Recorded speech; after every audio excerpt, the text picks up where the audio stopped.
Alex, you don't harbor any personal antagonism toward me, do you, for starting this investigation of your company? No. Your job as a news journalist is to go after suspected corruption and get it out in the open. Thank you. Excuse me.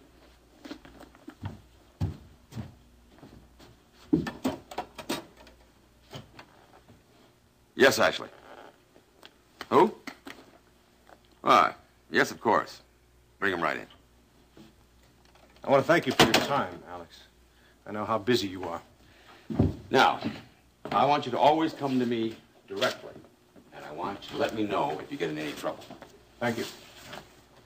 Jim, come in. Good to see you. Hello, Alex. Jim, this is Justin Marshall. Justin, this is Jim Lawrence, a friend of mine for many years. How do you do? I already know you, Justin. Well, at least I know about you. Oh, yes? Well, from your work at KBIK, for one thing. And I also knew your father, Mike Marshall. You knew my father? Well, there isn't anyone in the oil business didn't know Mike Marshall.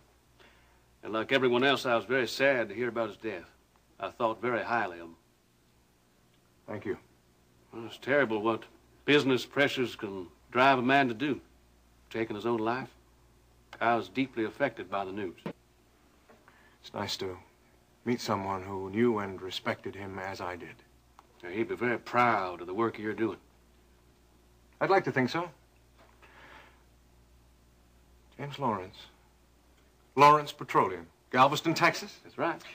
In Galveston and around the world? Yes, I remember my father talking about you. That was Mr. Marshall interviewing you for TV? Well, something like that. Justin is conducting an investigation of World Oil. He seemed to have some cockeyed idea that there's been a misappropriation of funds. Well, you turned up anything interesting? Well, Alex has opened all his books to me. Who knows? Oh, I know. Good move, though. Keeping nothing from the press. Are you here on business, Mr. Lawrence? Yes. Alex and I have been doing business for years. Ever since I learned he had the best backswing of any golfer this side of the Rio Grande. This man can put a ball on the green under par more times in one game than I could put in a year of games. Well, as the non-golfer in the group, I'm just going to say goodbye. Nice meeting you. Good to meet you, Justin. Bye, Alex.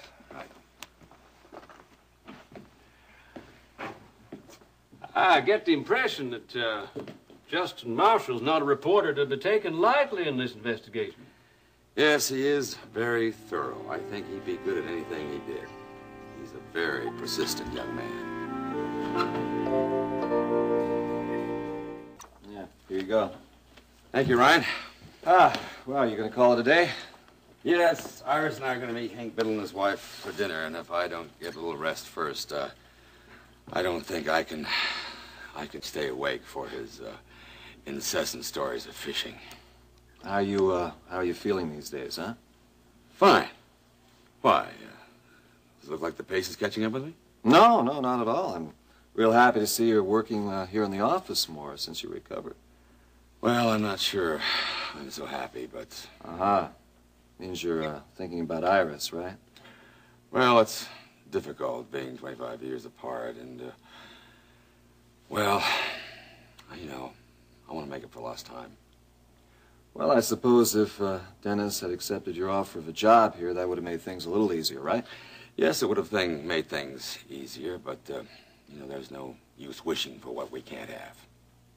Look, Alex, you ever going to tell Dennis the truth? That Elliot Carrington's not his real father? One of these days, I suppose, but that'll have to wait for a while. You know that Elliot's hearing is on Friday, right? Yes, but, you know, I'm going to have to wait for that to be resolved. And I don't want to turn his life upside down. Well, at least you and Dennis seem to be getting along much better. Well, we're working on it. He's a fine boy, Dennis. He sure seems to be. Well, I think I'm going to call it a day. Absolutely. Why not, huh? Oh, one more thing. Justin came by today. About that investigation of his? Mm-hmm. And I told him that we were going to open up our books for him. Wait a minute. World Oil's financial condition is none of Justin's business. Now, don't start getting hot under the collar. Alex, Ryan, now I'm going to squelch, once and for all, this notion that he has that there's some strange misappropriation of funds. Besides, no, we have nothing to hide. I don't think you should do it. Listen, trust this once. Okay, you're the boss, right? I'm the boss, and I say so. So long.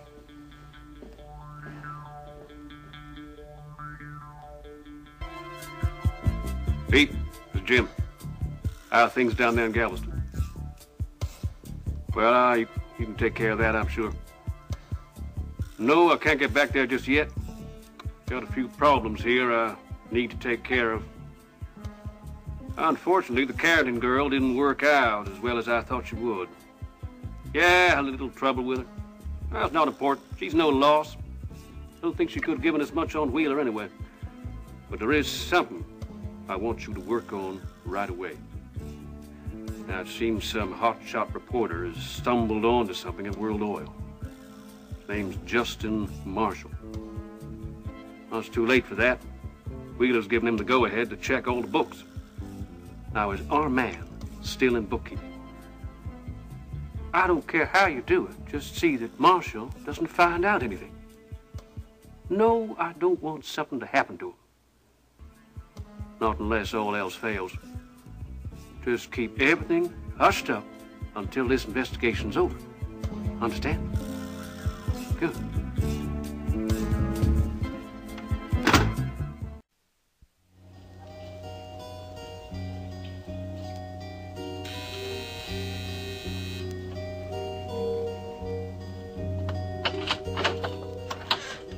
Good morning, Miss Carrington. Hello, Billy Joe. Hey, what happened to you?